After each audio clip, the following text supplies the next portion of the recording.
ஓம் சாந்தி. எல்லோரும் குஷியாக இருக்கிறீங்களா? 29/5/2026 சக்கர முரளி பாப்தாதா சொல்கிறாங்க, இனிமையான குழந்தைகளே, இந்த பழைய உலகத்தின் மீதும் தேகதாரிகள் மீதும் ஒருபோதும் மனதை ஈடுபடுத்தக்கூடாது. எக்ஸப்ஷனே கிடையாது. அப்படி மனம் ஈடுபட்டால் உங்கள் அதிர்ஷ்டத்தை நீங்களே அழிச்சிக்கிறீங்கன்னு அர்த்தம். ஸோ இதுதான் நம்ம லட்சியமே. இந்த பழைய உலகத்தின் மீதும் தேகதாரிகள் மீதும் மனதை ஈடுபடுத்தவே கூடாது. அது கணவனாக இருக்கட்டும், மனைவியாக இருக்கட்டும், குழந்தையாக இருக்கட்டும், பேர குழந்தையாக இருக்கட்டும். ஏன்னா இதெல்லாம் பிடிச்சி இழுக்கக்கூடிய உறவுகள் அப்பா அம்மா. ஸோ நமக்கு அப்பா அம்மா கணவன் குழந்தை சகல உறவும் பாபா மட்டும்தான். அவரை நினைக்க அதிர்ஷ்டம் அதிகரிச்சுக்கிட்டே இருக்கும். அவரை தவிர எதை நினச்சாலும் அதிர்ஷ்டம் போயிடும். அவரை நினைக்கலனாலே வேறு எதையாவது நினச்சிட்டு தான் இருப்பீங்க. கேள்வி: தந்தை குழந்தைங்களுக்கு நாடகத்துடைய எந்த ரகசியத்தை சொல்லி இருக்கிறார்? பதில்: குழந்தைகளே, இந்த நாடகம் இப்போ முடிய போகுது. ஸோ அதனால் எல்லா ஆத்மாக்களும் கண்டிப்பாக இங்கே வந்துடுவாங்க, இந்த பூமின்ற ஸ்டேஜுக்கு மேலேருந்து. அதே மாதிரி எல்லா தர்மத்தின் ஆத்மாக்களும் இங்கே ஆஜராக போகிறாங்க. ஏன்னா எல்லாருடைய தந்தை இங்கே ஆஜராகி இருக்கிறார். எல்லோரும் தந்தைக்கு வணக்கம் செலுத்துறதுக்காக, மரியாதை செய்கிறதுக்காக இங்கே வந்தே ஆகணும். அனைத்து தர்மங்களின் ஆத்மாக்கள் மன்மனாபவன்ற மந்திரத்தை எடுத்துகிட்டு போவாங்க. அவங்க மத்தியாஜீபவ மந்திரத்தை தாரணை செஞ்சு சக்கரவர்த்தியாக ஆக மாட்டாங்க. இல்லை, மற்ற தர்மத்த ஆத்மாக்கள் பாபாவை நினைக்கணுன்றது அந்த ஞானம் மட்டும்தான் எடுப்பாங்களே தவிர நாராயணன் ஆகணும் அந்த லட்சியத்தை அவங்க எடுக்க மாட்டாங்க. ஏன்னா அதுக்கு அவங்களுக்கு டைமும் இருக்காது. கடைசி நேரத்தில் தான் வருவாங்க, உலகம் அழியிற நேரத்தில். ஸோ அப்போ இங்கேருந்து தப்பிச்சா போதுன்றதுக்காக இறைவனை நினைப்பாங்க. ஸோ எல்லாருமே இங்கே வந்தே ஆகணும்ன்றார். பாடல்: மனதின் உதவிக்கரம் உடைந்து விடக்கூடாது. ஓம் சாந்தி. எல்லா சென்டருடைய குழந்தைங்களும் பாட்டை கேட்டீங்களா? ஸோ நீங்கள் இன்றைக்கி கேட்குற இதே பாட்டை மற்ற சென்டரில் இருக்கிற குழந்தைங்க 2-4 நாட்களுக்கு பிறகு கேட்பாங்க. ஏன்னா முரளி வந்து சேர்றதுக்கு அவ்வளோ நாள் ஆகும். ஒருவேளை பழைய உலகத்தின் மீதும் பழைய சரீரத்தின் மீதும் மனம் ஈடுபட்டுச்சுன்னா அதிர்ஷ்டம் இல்லாமல் போயிடும். ஏன்னா இந்த சரீரம் இந்த பழைய உலகத்தினுடையது. ஸோ இந்த பழைய உலகத்துடைய சரீரத்தின் மீது மனம் ஈடுபட்டால் புது சரீரம் கிடைக்காது, புது உலகத்துக்கு வர முடியாது, இங்கேயே மாட்டிக்குவீங்க. ஸோ அதனால்தான் இந்த பழைய உலகத்தை பார்த்தும் பார்க்காம இருங்கன்றார். அதோடைய நினைவு தான் சுடுகாட்டு கொல்லி வச்சா திரும்பி பார்க்காம வரணுன்றது. பைபிளில் லோத்து குடும்பத்துக்கிட்ட கடவுள் இந்த ஊரை திரும்பி பார்க்காம போங்கன்னு சொல்கிறது எல்லாமே இந்த பழைய உலகத்தின் மனிதர்களை பார்த்தும் பார்க்காம இருக்கணும். மைண்டில் எதுவுமே ரெக்கார்ட் ஆகக்கூடாது. ஸோ தேக அபிமானத்திலே இருக்கிறாங்க அப்படின்னா அவங்க இதுவரை உருவாக்கின முழு அதிர்ஷ்டமும் முடிஞ்சு போயிடும். தேக அபிமானத்தில் வந்தாங்கன்னா, தேக அபிமானத்தில் வரும்போது தான் இங்கே இருக்கக்கூடிய விஷயம் அவங்கள பிடிச்சி இழுக்கும். ஏன்னா நம்ம இப்போ துரதிர்ஷ்டத்திலேருந்து அதிர்ஷ்டசாலியாக மாறிட்டு இருக்கிறோம். அதனால் எவ்வளவு முடியுமோ அந்த அளவுக்கு ஒரு தந்தையை மட்டும் நினைவு பண்ணணும். ஏன்னா எல்லையற்ற ஆஸ்தியை அவர் தான் கொடுக்குறார். அதனால் ஆஸ்தியை கொடுக்குற அப்பாவையும் அவர் கொடுக்குற ஆஸ்தியையும் மட்டும் நினைவு செய்யுங்க. மற்றபடி இந்த பழைய உலகத்தில் கொஞ்ச காலம்தான் இருக்க போகிறோம். ஆனாலும் தெய்வீக குணங்களில் நிரம்பியவர் ஆகிறதுக்கான வாய்ப்பு இந்த உடம்பில் இருக்கிற வரைக்கும் தான் இருக்குது. ஸோ அதனால் முயற்சி செஞ்சு கண்டிப்பாக அனைத்து தெய்வீக குணங்களையும் நிரப்பிக்கணும். அதில் கவனம் கொடுக்கணும். அதுக்கு தான் பழைய உலகத்தை பார்க்காம இருக்கணும். ஸோ அந்த சொர்க்கத்தில் நான் எப்படி இருப்பேன், பாப்தாதா எப்படி இருக்கிறாங்க, இதையே எமர்ஜ் பண்ணி சொரூபத்தில் எடுத்துகிட்டு வரணும். நிறைய பேர் தூய்மையாக இருக்கிறாங்க, நிறைய பேர் அடிக்கடி தோத்தும் போயிடுறாங்க. பாபா சொல்கிறாரு, நீங்கள் பாபாவுக்கு சேவையில் துணைவராக இருக்கணும். ஏன்னா இது மிகப்பெரிய சேவை. முழு உலகத்தையும் அழுக்கான நிலையிலிருந்து தூய்மையாக்கிறது சாதாரண சேவையா? அப்போ தூய்மையாக்கக்கூடிய நீங்களே தூய்மை இழக்கலாமா? ஸோ எல்லா குழந்தைங்களும் பாபாவுக்கு உதவி செய்வாங்கன்னு சொல்ல முடியாது. யார் முந்தைய கல்பத்தில் பாபாவுக்கு உதவி செஞ்சாங்களோ, இந்த பிராமண குலத்தின் குலபூஷணர்களாக அலங்கார விளக்குகளாக இருக்கிறாங்களோ, பிரம்மகுமாரிகளாக ஆகி இருக்கிறாங்களோ, அவங்க தான் இப்போவும் பாபாவுக்கு சேவை செய்யக்கூடிய புத்திசாலிகளாக ஆவாங்க. இல்லை, பாபாவுக்கு சேவை செய்கிறவங்க தான் புத்திசாலிகள். ஏன்னா தன்னுடைய அதிர்ஷ்டத்தை உருவாக்கிக்கிறாங்க. ஸோ பிரஜாபிதா பிரம்மாவுடைய குழந்தைகளை கண்டிப்பாக பிரம்மகுமாரிகள் தானே சொல்லுவாங்க. அப்போ கண்டிப்பாக இருந்துட்டு போயிருக்கிறார் பிரம்மா. அதனால்தான் ஆதி தேவியையும் நினைவு செய்கிறாங்க. எந்த பொருள் இருந்துட்டு போயிருக்குதோ அது கண்டிப்பாக மறுபடியும் இருக்கணும். சத்தியுகம் இருந்தது, கடந்துடுச்சு. அதில் தான் ஆதிசநாதன தேவி தேவதைகளுடைய ராஜ்யம் இருந்தது. ஆனால் இப்போ அந்த ராஜ்யம், அந்த தர்மம் இல்லை.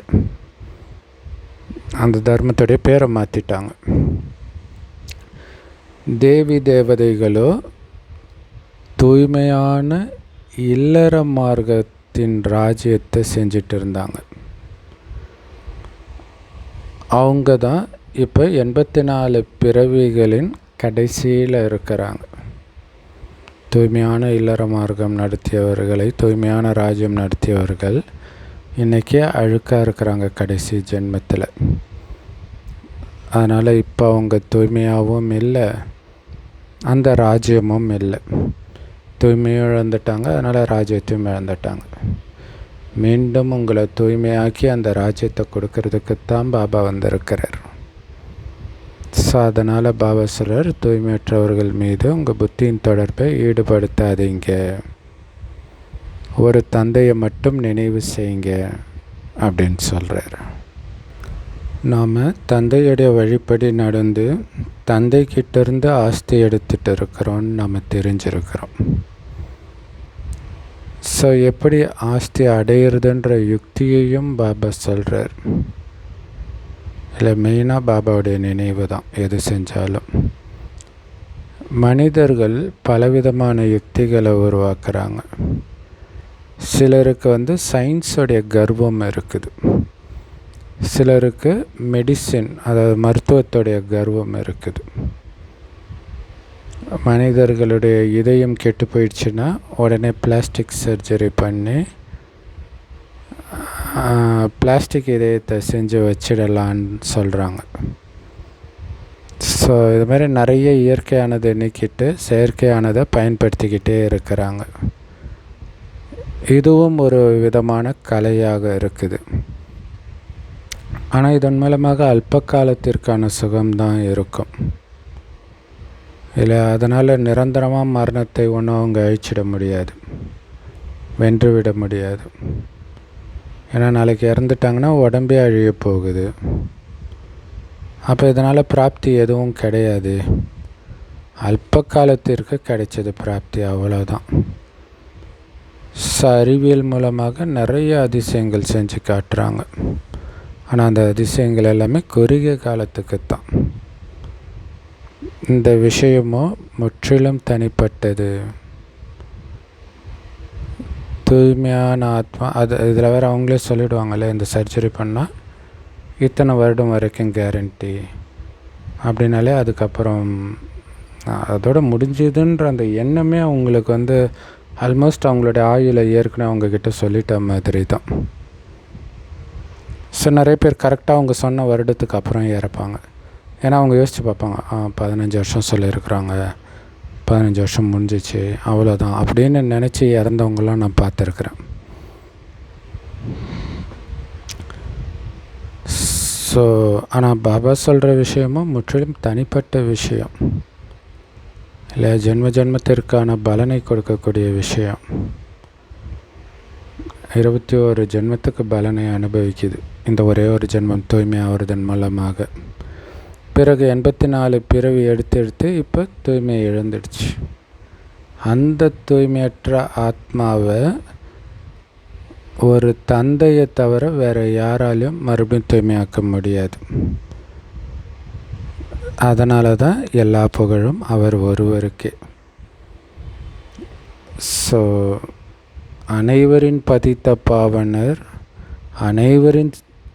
அனைவருக்கும் சத்கதி கொடுக்கிற வள்ளல், அனைவரின் மீதும் தயை நிறைந்த பார்வையை வைப்பவர், கருணை பார்வை வைப்பவர் ஒரு சிவபாபா தான். ஸோ அதை தான் சர்வோதயா, அனைவர் மீது இரக்கம் கொள்பவர் அப்படின்னு சொல்கிறோம். மனிதர்கள் தன்னையே சர்வோதயா தலைவர்னு சொல்லிக்கிறாங்க. ஸோ சர்வம் அப்படின்னாலே அதில் எல்லாருமே வந்துடுறாங்க. அப்போ எல்லார் மீதும் சர்வோதயானா எல்லார் மீதும் தயை காட்டக்கூடியவர்னு அர்த்தம். ஸோ அந்த மகிமை ஒரு தந்தைக்கு தானே இருக்கும். மனிதர்கள் எல்லார் மீதும் கருணை காட்டிட முடியுமா? ஸோ தந்தை தான் இரக்க மனமுள்ளவராக ஆனந்தம் நிறைந்தவராக இருக்கிறாருன்றாங்க. மற்றபடி மனிதர்கள் எல்லார் மீதும் என்ன தயை காட்டிட முடியும்? உண்மையிலே சொல்லணுன்னா அவங்க தன் மீதே தயவு காட்ட முடியாது. பிறகு மற்றவர்கள் மீது எப்படி தயவு காட்ட முடியும்? அல்ப காலத்துக்கான தயை காட்டுறாங்க. ஆனால் பேர் எவ்வளோ பெருசாக வச்சுக்கிறாங்க. எப்போவுமே ஆரோக்கியம் மிகுந்தவர்களாக, செல்வம் மிகுந்தவர்களாக ஆகிறதுக்கான சகஜமான யுக்தியை நான் தான் சொல்கிறேன் அப்படின்னு இப்போ தந்தை நமக்கு சொல்கிறார். ஏன்னா அந்த மாதிரி நிறைய தானம் புண்ணியம் பண்ணவங்களுடைய மரணம்லாம் ரொம்ப கொடூரமாக இருந்தது. அப்போ அவங்க மீதே அவங்களால தயை காட்ட முடியலன்றது தான் உண்மை இல்லையா? ஸோ சதா காலத்துக்கும் ஆரோக்கியமும் செல்வமும் இருந்தால் அதை அப்படி ஆக்கிறது தான் உண்மையான தயை. நீங்கள் சாப்பாடு போட்டுட்டா ஒரு வேளை போடுவீங்க, அப்புறம் நோய் போயிடுமா? ஒரு நோய் குணமானாலும் அடுத்தடுத்து வந்துக்கிட்டே இருக்குமே. ஸோ அப்போ சதா காலத்துக்கும் ஆரோக்கியம் நிரம்பியவராக செல்வம் மிகுந்தவராக ஆகிறதுக்கான ரொம்ப ஈஸியான வழியை பாபா சொல்கிறார். ரொம்ப ரொம்ப ஈஸியான யுக்தி. அது என்னது? என்னை மட்டும் நினைவு செய்யுங்க, அவ்வளோதான். ஏன்னா இன்றைக்கி எல்லா பிரச்சனைக்கும் காரணம் என்னை மறந்தது தான்றார். எவ்வளோ சூப்பரான விஷயம் இல்லையா? சத்தியுகத்தில் நீங்கள் சுகம் மிக்கவர்களாக இருக்கிறீங்க. ஸோ அதனால தான் என்னை நீங்கள் நினைக்கிறதே இல்லை சொர்க்கத்தில் இல்லை. அந்தளவுக்கு சுகம். துக்கம் வரும்போது தான் நம்ம நினைக்கவே ஆரம்பிக்கிறோம். பக்தி ஸ்டார்ட் ஆகுது துவாபர யுகத்தில். ஸோ இப்போ தான் நம்முடைய 84 பிறவிகளின் வரலாறு புவியியல் பற்றிய பாபா மூலமாக நம்ம தெரிஞ்சுக்கிறோம். நீங்கள் எப்போவுமே சுகம் மிக்கவர்களாக ராஜ்யம் செஞ்சிட்டு இருந்தீங்க. 21 ஜென்மத்துக்கு சதாகாலமும் சுகம்தான், எந்த விதத்துலையும் துக்கம் கிடையாது. ஆனால் இப்போ குழந்தைங்க கூட எப்போவுமே சுகமாக இருக்கிறது கிடையாது. லீவ் விடும்போது மட்டும்தான் சந்தோஷமாக இருக்கிறாங்க இல்லையா? ஸோ பிறகு நாளுக்கு நாள் ஏணிப்படியில் இறங்கி இறங்கி தமோ பிரதானமாக துக்கம் மிக்கவர்களாக ஆகிட்டீங்க. இப்போ தந்தை மறுபடியும் குழந்தைகளாகிய நமக்கு முந்தைய கல்பம் மாதிரியே ஆஸ்தி கொடுத்துட்டு இருக்கிறார். ஒவ்வொரு கல்பமும் நீங்கள் தான் பாபா கிட்ட வந்து ஆஸ்தி எடுத்துகிட்டு இருக்கிறீங்க. ஸ்ரீமத் படி நடக்கிறீங்க. ஏன்னா ஸ்ரீமத் படி நடக்கிறதன் மூலமாக தான் ஆஸ்தி எடுக்கிறோம். ஸ்ரீமத்து தான் பாபாவுடைய வழி இல்லையா? அந்த வழிப்படி நடக்கிறதன் மூலமாக தான் ஆஸ்தி அடையிறோம். ஸோ பாப்தாதா இல்லாமல் ஸ்ரீமத் எங்கேருந்து கிடைக்கும்? யோசிச்சு பாருங்கள். நம்மளை தூய்மையாக்குற கலை வேறு யார்கிட்டையாவது இருக்குதா? யார்கிட்டையுமே கிடையாது. ஸோ உலகத்தின் எஜமானராக்கிறதுக்கான யுக்தியை தந்தை தான் வந்து சொல்கிறார். என்னை மட்டும் நினைவு செய்யுங்கன்ட்டு. அதை தவிர வேறு எந்த உபாயமும் கிடையாது உலகத்துக்கு எஜமானராகிறதுக்கோ தூய்மையாகிறதுக்கோ. ஸோ தூய்மையற்றவர்களை தூய்மைப்படுத்தும் தந்தை தான் வந்து உயர்ந்த பதவி அடையிறதுக்கான ஞானத்தை கொடுக்கிறார். சிருஷ்டி சக்கர பற்றிய ஞானத்தை தெரிஞ்சுக்கிறதன் மூலமாகத்தான் நீங்கள் தூய்மை அடைஞ்சிடுவீங்க அப்படின்னு கிடையாதுன்றார்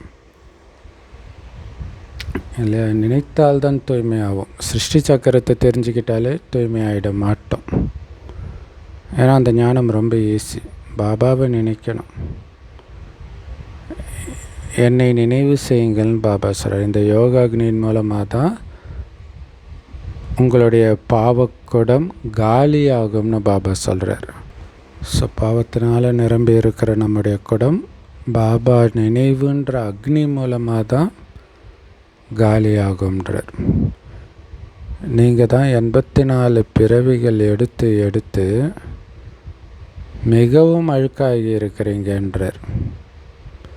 எல்லாரையும் விட நம்ம தான் ரொம்ப அழுக்காகி இருக்கிறோம், பலகீனமாக இருக்கிறோம். இன்றைய நாட்களில் மனிதர்கள் தன்னையே சிவன்னு சொல்லிக்கிறாங்க. சிவோகம், தத்தத்துவம் அப்படின்ட்டு.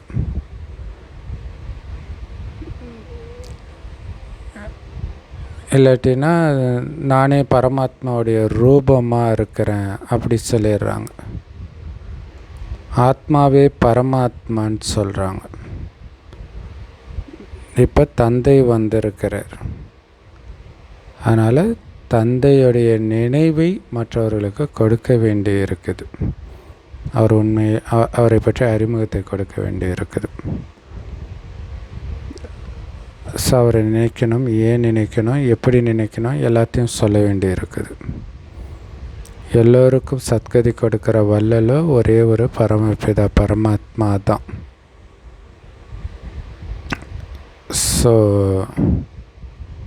சிவனுடைய கோயில்கள் தனியாக உருவாக்குறாங்க. சங்கரருடைய ரூபமே வேறு. ஸோ கண்காட்சியில் கூட நீங்கள் காட்டலாம். பாருங்கள், சிவன் உடல் இல்லாமல் நிராகாரராக இருக்கிறாரு, அதான் லிங்க ரூபத்தில் இருக்குது. ஆனால் சங்கரனும் ஆக்கார ரூபமானவர், ஒளி உடல் கொண்டவர். அதனால தான் ஒரு மாதிரி நீல கலரில் காட்டுறாங்க. கிருஷ்ணர் பிறகு சாக்காரத்தில் இருக்கிறவர். அதில் பரந்தாமத்தில் சிவபாபா, சூக்ஷ்மதனத்தில் சங்கர், சத்யுகத்தில் கிருஷ்ணர், அதாவது ஸ்தூல உலகத்தில். ஸோ அப்போ கிருஷ்ணர் கூடவே ராதையை காட்டுறது கரெக்டாக இருக்கும். ஏன்னா இந்த ராதாகிருஷ்ணர் தான் பிறகு லக்ஷ்மி நாராயணனா ஆகிறாங்க அப்படிங்கிறது உறுதியாகும் ஒன்றா காட்டும்பொழுது. கிருஷ்ணர் துவாபர யுகத்தில் கீதை சொல்கிறதுக்கு வர்றதே கிடையாது. கலியுகத்துடைய கடைசியில் எல்லாருமே தூய்மை இழந்தவர்களாக இருக்கிறாங்க. சத்தியுகத்தில் தான் தூய்மையானவர்கள் இருப்பாங்க. அப்போ தூய்மையற்றவர்கள் கடைசியில் இருக்கிறாங்க. கலியுகத்தின் கடைசியில். சத்தியுகத்தின் தொடக்கத்தில் தூய்மையானவர்கள். அப்போ இந்த ரெண்டுத்துக்கும் நடுவில் தானே அவங்க தூய்மையாக இருப்பாங்க. அப்படி தூய்மையாக்குற வேலையை சிவபாபா தான் பண்ண முடியும்னா கண்டிப்பாக அந்த சங்கமயுகத்தில் தானே வந்திருப்பார். ஸோ இது எல்லாமே பாபாவுக்கு தான் தெரியும். அவர் தான் திரிகாலதர்சி, முக்காலத்தையும் உணர்ந்தவர். கிருஷ்ணர் திரிகாலதர்சின்னு சொல்ல மாட்டாங்க, ஏன்னா அவருக்கு முக்காலமும் தெரியாது, சொல்லவும் முடியாது. ஏன்னா அவர்கிட்ட சிருஷ்டியுடைய முதல் இடை கடைசி பற்றிய ஞானம் கிடையாது. அவர் சின்ன குழந்தை. தெய்வீக இளவரசிகளுடைய கல்லூரிக்கு படிக்க போவாங்க. ஸோ இதுக்கு முன்னாடிலாம் இங்கே கூட இளவரசிகளுக்கான காலேஜ் இருந்துச்சு. இப்போ எல்லாமே ஒன்றாயிடுச்சு. எல்லோரும் எங்கே வேணாலும் போய் படிக்கலாம் அப்படின்னு ஆயிடுச்சு. மேபி அந்த குயின் மேரிஸ் அந்த மாதிரி பேர் அப்படி தான் வந்திருக்குமோன்னு நான் தெரியல. இளவரசிகள் படித்தனால தான் குவீன் அப்படின்னு வந்திருக்கும் போல இருக்குது பேர். கிங் காலேஜ் அப்படிலாம் கூட இருக்குது இல்லையா. கிருஷ்ணரோ இளவரசராக இருந்தார். ஸோ அவர் மட்டும் இளவரசராக இருக்க மாட்டார், இன்னும் நிறைய இளவரசிகள் இருப்பாங்க. ஸோ எல்லோரும் ஒன்றா போய் படிப்பாங்க. மற்றபடி மூலவாதனம் நிராகார உலகம். அங்கே உடம்பு இல்லாமல் வெறும் ஆத்மா தான் இருக்கும். ஸோ அங்கே இருக்கிற நிராகார சிவபாபா தான் எல்லோருக்கும் சத்கதி கொடுக்குற வள்ளல். ஏன்னா எந்த மனுஷனும் எல்லோருக்கும் சத்கதி கொடுக்குற வள்ளலாக முடியாது. தந்தை தான் எல்லோருக்கும் முக்தியையும் ஜீவன் முக்தியையும் கொடுக்கிறார். ஸோ பாபாவை தவிர வேறு யாருக்குமே முக்தியோ ஜீவன் முக்தியோ கொடுக்க முடியாது. தேவதைகளுடைய முக்தினா பரந்தாமம், ஜீவன் முக்தினா சொர்க்கம். தேவதைகளுடைய ராஜ்யத்தில் வேறு எந்த தர்மமும் இருக்காது. ஏன்னா மற்ற தர்மத்தினர்களும் பாதியில் துவாபரகத்தில் இருந்து தான் என்ட்ராக ஆரம்பிக்கிறாங்க. ஸோ அதனால் சத்தியுகத்தில் அவங்க இருக்க மாட்டாங்க. துவாபரகத்தில் சந்நியாச மார்க்கம் உருவாகுது. அவங்க ஹடயோகிகள், துறவர மார்க்கத்தை சார்ந்தவர்கள்.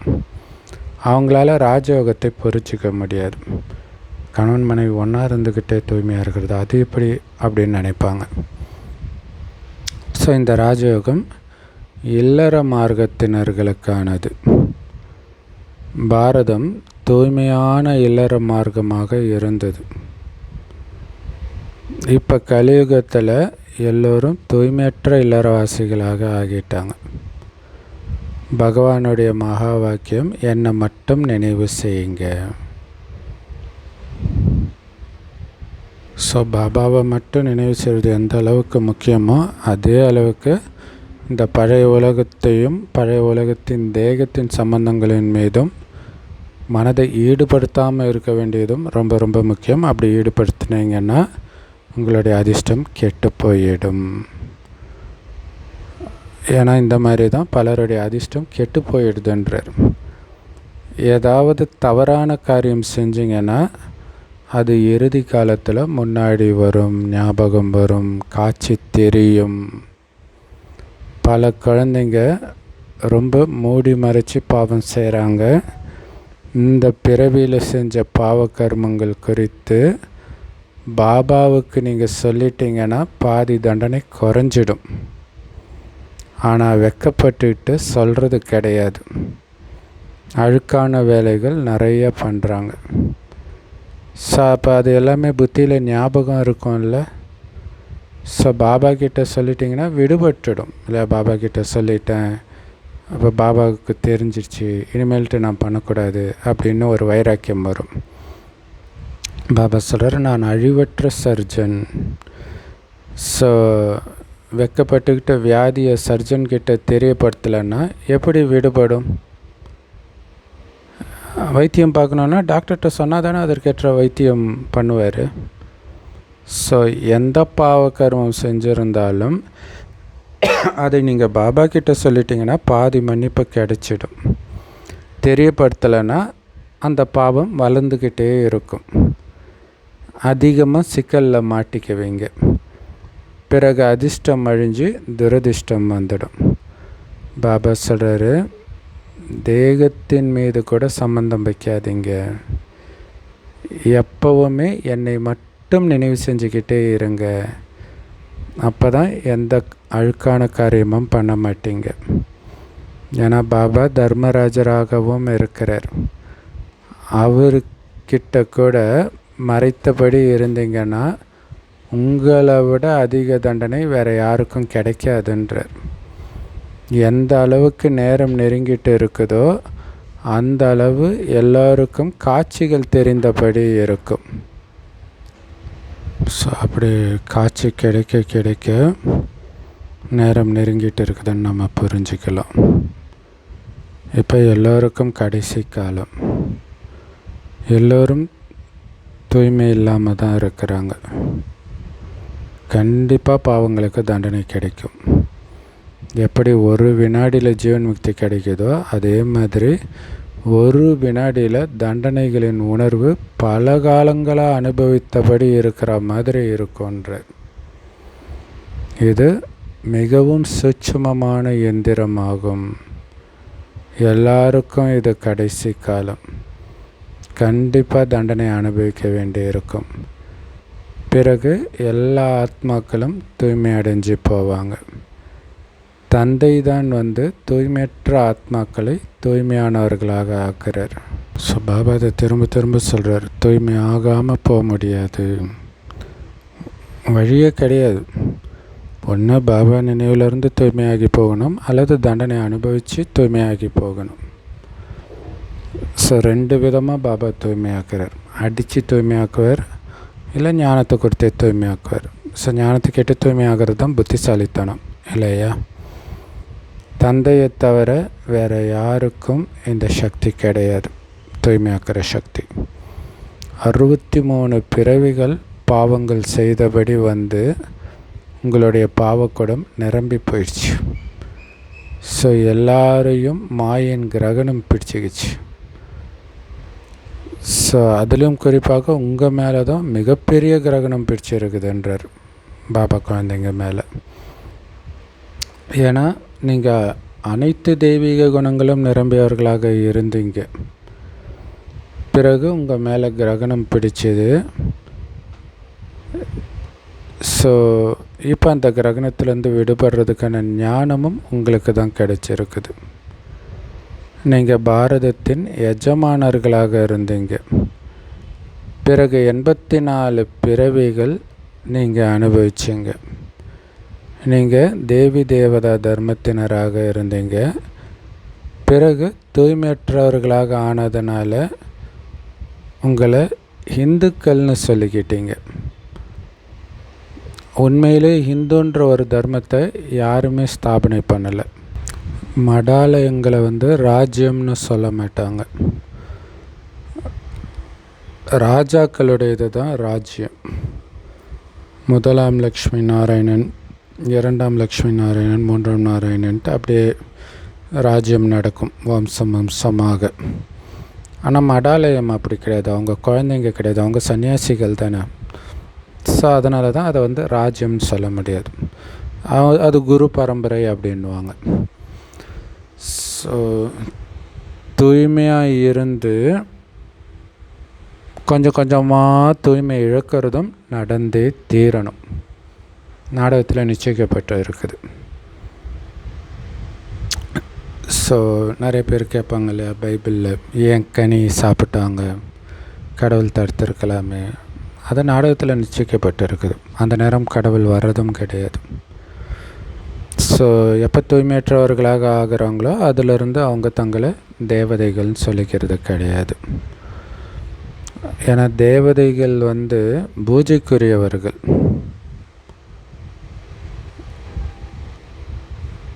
ஸோ நம்ம பூஜைக்குரியவர்களாக இருக்கும்போது ஆதி சனாதன தேவி தேவதா தர்மத்தவர்களாக இருந்தோம்னு புரிஞ்சுக்கிறோம். இப்போ நம்ம தர்மத்தவர்களின் படத்துக்கே நம்ம பூஜை பண்ணிகிட்ருக்குறோம். கரெக்டாக சொன்னால் நம்ம படத்துக்கே தான் நம்ம பூஜை பண்ணிகிட்ருக்குறோம். நாம் தான் பூஜைக்குரிய தேவி தேவதைகளாக இருந்தோம், இப்போ பூஜாரி ஆகிட்டோம் அப்படிங்கிறத மட்டும் மறந்துட்டீங்க. ஆனால் இப்போ நம்ம புரிஞ்சுக்கிறோம், பாபா நமக்கு அந்த தெய்வீக ராஜ்யத்தை ஆஸ்தியாக கொடுத்தாரு தூய்மையாக்கி. பிறகு நாம் தூய்மையை இழந்து அந்த ராஜ்யத்தை இழந்துட்டோம். அப்போ தான் அதோடைய நினைவு சின்னமான அந்த சித்திரங்கள், தேவதைகளுடைய சித்திரங்களுக்கு உட்காந்து பூஜை செய்ய ஆரம்பிக்கிறோம். நீங்களே பூஜைக்குரியவர்கள், நீங்களே பூஜாரிகள் அப்படின்னு பாரதத்தில் மட்டும்தான் சொல்கிறாங்க. பாபா கூட பாரதத்தில் தான் ஞானம் கொடுக்கிறார். பாரதவாசிகளை தான் மீண்டும் தேவதையாக்குறார். தேவதையாக்கிறதுக்காக ஞானத்தை பாரதத்தில் தான் பாபா கொடுக்கிறார். மற்றவங்க எல்லோரும் கணக்கு வழக்கு முடிச்சுட்டு திரும்பி போயிடுவாங்க. ஆத்மாக்கள் எல்லோரும் தந்தையை கூக்குரலிட்டு அழைக்கிறாங்க, ஓ இறை தந்தையே அப்படின்ட்டு. ஸோ இதையும் புரிஞ்சுக்கணும். இந்த நேரம் உங்களுக்கு 3 தந்தை இருக்கிறாங்க. முதல் தந்தை சிவபாபா, 2வது லௌகீக தந்தை, 3வது இந்த அலௌகீக தந்தை பிரஜாபிதா பிரம்மா. இவர் இந்த சங்கமயுகத்தில் மட்டுமே வரார் தந்தையாக, மற்ற நேரத்தில் இவர் கிடையாது. ஸோ நம்மளை தவிர மற்ற எல்லோருக்கும் 2 தந்தை தான், லௌகீக தந்தை, பரலௌகீக தந்தை. சத்தியுகத்தில் ஒரே ஒரு லௌகீக தந்தை மட்டும்தான் இருப்பாங்க. பரலௌகீக தந்தை பற்றிய ஞானம் அங்கே இருக்காது சத்தியுகத்தில். ஏன்னா அங்கே சுகம் மட்டும்தானே இருக்க போகுது, துக்கம் இருந்தால் தானே பரலௌகீக தந்தையை நினைக்கிறதுக்கு. ஸோ அதனால் அங்கே சுகமே இருக்கிறனால பரலௌகீக தந்தையை நினைக்க வேண்டிய அவசியம் இல்லை. துக்கம் வரும்போது தான் எல்லோரும் அவரை நினைக்கிறாங்க.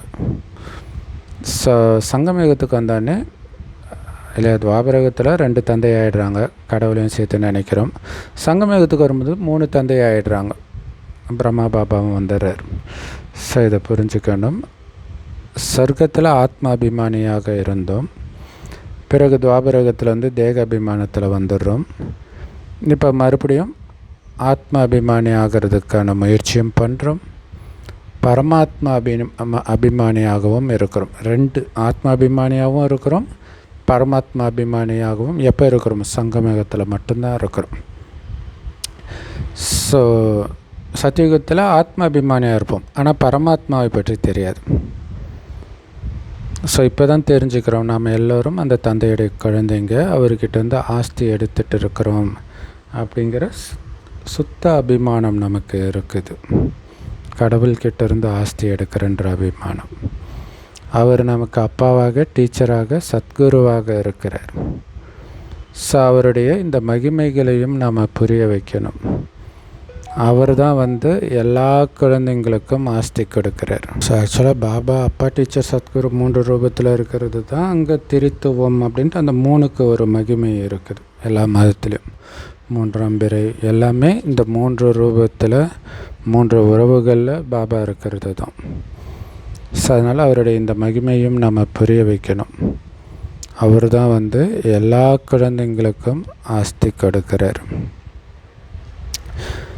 சத்தியுகத்தில் ஆஸ்தி இருந்துச்சு, பிறகு 84 பிறவிகள் எடுத்து எல்லாத்தையும் இழந்துட்டோம். ஸோ இப்போ இதை புரிய வைக்கிறது ரொம்ப ஈஸி. தந்தை பதித்த பாவனராகவும் அனைவருக்கும் சத்கதி கொடுக்கிற வள்ளலாகவும் இருக்கிறார். ஸோ இந்த கலியுகமே தூய்மையற்றவர்களின் உலகம். இவர்களுக்கு யார் சத்கதி கொடுக்க முடியும், கடவுளை தவிர? மற்றபடி நிறைய சாஸ்திரங்கள் படித்தவங்களாக இருந்தாங்கன்னா இறுதி நிலைக்கு ஏற்ப அடுத்த ஜென்மம் ஏற்படுது. அவங்க அடுத்த ஜென்மத்தில் சின்ன வயசில் ஈஸியாக அந்த வேதங்களெல்லாம் மனப்பாடம் பண்ணி சொல்லுவாங்க. அது மாதிரி நிறைய குழந்தைங்க சொல்கிறத நாம் பார்க்குறோம்.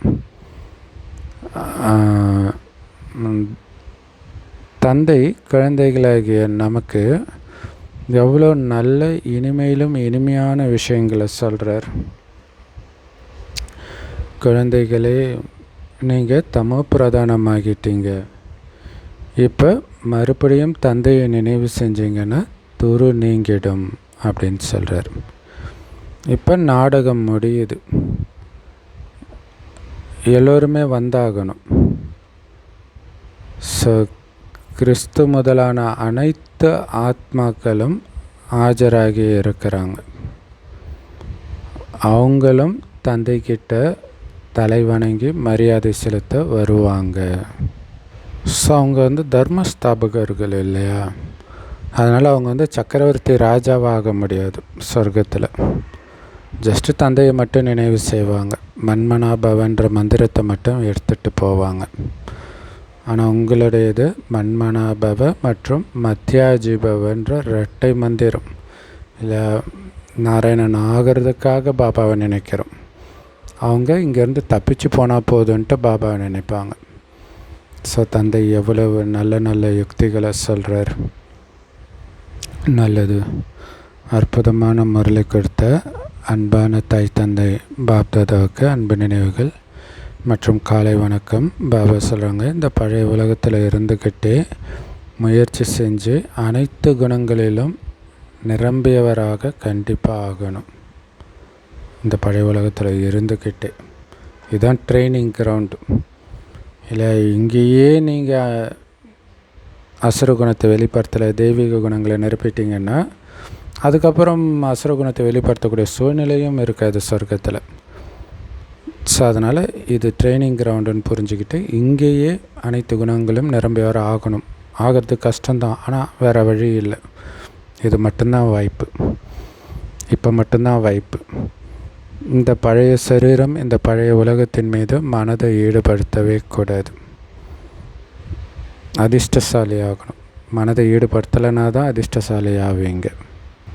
ஆத்ம அபிமானியாகவும் பரமாத்மா அபிமானியாகவும் ஆகியிருக்கணும். இந்த கடைசி நேரத்தில் பாபா கிட்ட எதையுமே மறைக்கக்கூடாது. இல்லை, வைத்தியர்கிட்ட ஏதாவது மறைச்சா எப்படி நோய் குணமாகும், அந்த மாதிரி இந்த அழிவற்ற சர்ஜன்கிட்ட எல்லாத்தையும் சொல்லி அந்த நோய் குணமாகிறதுக்கான வழியை கேட்டு பெற்று அதன்படி தான், அந்த ஸ்ரீமத் படி தான் நடக்கணும்.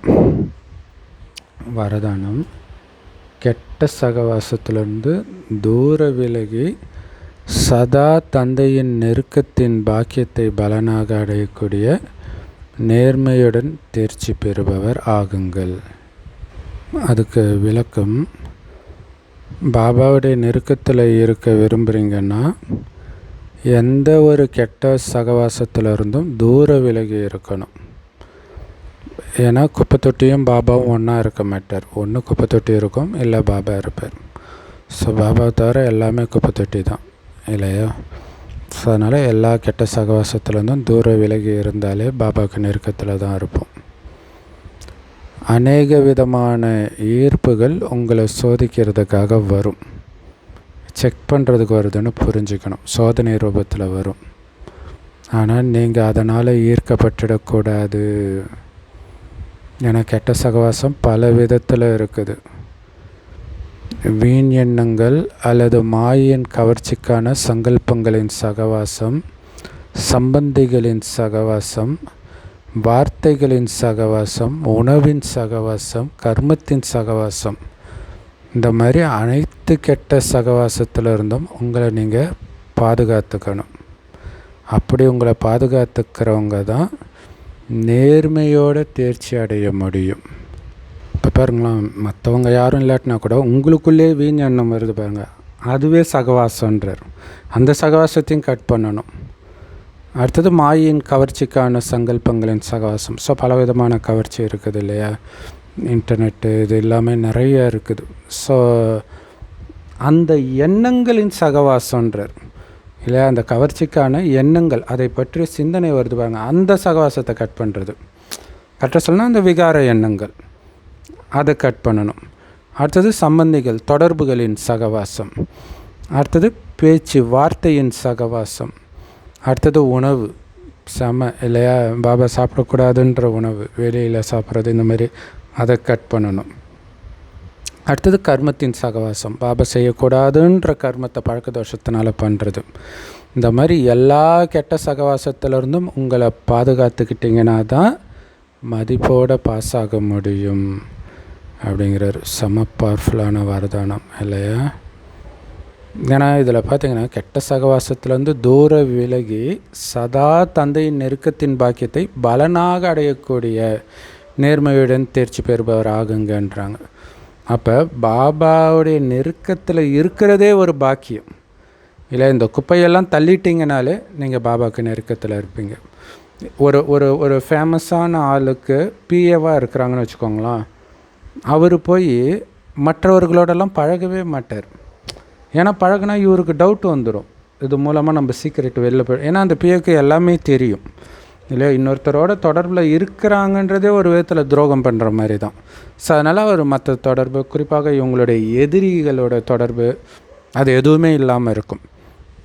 அதே மாதிரி தான் பாபாவுடைய தொடர்பில் இருக்கணும்னா மற்ற எல்லா தொடர்பையும் கட் பண்ணணும், எண்ணத்தில் கூட. அதான் ரொம்ப முக்கியமான விஷயம். அப்போ தான் மதிப்போட பாஸ் ஆக முடியுன்றார்.